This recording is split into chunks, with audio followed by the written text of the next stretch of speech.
Dear student, रासायनिक अभिक्रियाएं एवं समीकरण कक्षा 10 का पार्ट फर्स्ट चैप्टर नंबर 1 में अब हम आगे चलेंगे। रासायनिक अभिक्रियाओं के प्रकार। वैसे तो रासायनिक अभिक्रियाओं के कई प्रकार हैं, लेकिन कक्षा 10 में मुख्य रूप से हमारे पास हैं संयोजन अभिक्रिया, कॉम्बिनेशन रिएक्शन, वियोजन या जिसे हम कहते हैं अपघटन अभिक्रिया, डिकम्पोजिशन रिएक्शन। तीसरा है विस्थापन अभिक्रिया या डिस्प्लेसमेंट रिएक्शन।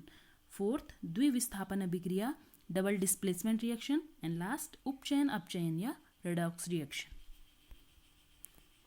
संयोजन अभिक्रिया, कॉम्बिनेशन रिएक्शन किसे कहते हैं? ऐसी रासायनिक अभिक्रिया जिसमें दो या दो से अधिक अभिकारक आपस में क्रिया करके एक पदार्थ या एक उत्पाद का निर्माण करते हैं, उसे हम संयोजन अभिक्रिया कहते हैं। अब देखिए कैसे। उदाहरण लेते हैं। जब बिना बुझा हुआ चूना CaO, कैल्शियम ऑक्साइड, इसकी अभिक्रिया जल से होती है, H2O, जल का सूत्र है H2O।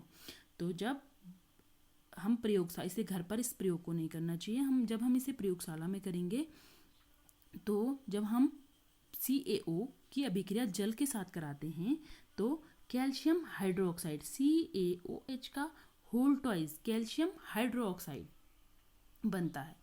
तो यहाँ पर कितने अभिकारक हैं? दो, CaO और H2O, बिना बुझा हुआ चूना और जल, यह आपस में मिल करके एक उत्पाद का निर्माण करते हैं, तो इसे हम कहेंगे यह संयोजन अभिक्रिया का एक उदाहरण है। प्राकृतिक, जब कोयले का दहन होता है तो यह भी एक संयोजन अभिक्रिया का उदाहरण है। तो C+O2 = CO2।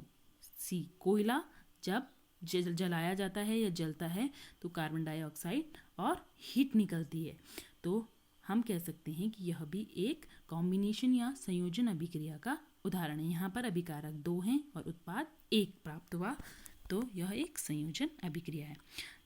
हाइड्रोजन तथा ऑक्सीजन द्वारा भी जल का बनना, हाइड्रोजन गैस और ऑक्सीजन गैस आपस में क्रिया करते हैं और एक उत्पाद जल का निर्माण करते हैं, तो यह भी क्या है? एक संयोजन अभिक्रिया का उदाहरण है। तो हम कह सकते हैं कि ऐसी रासायनिक अभिक्रियाएं जिनमें दो या दो से अधिक अभिकारक आपस में क्रिया करते हैं, संयोग करते हैं और एक उत्पाद का निर्माण करते हैं, संयोजन अभिक्रियाएं कहलाती हैं।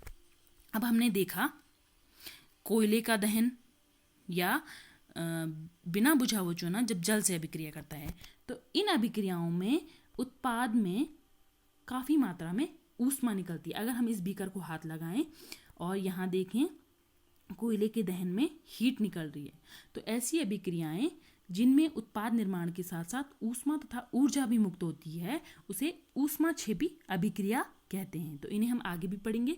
तो ऊष्माक्षेपी, जिसे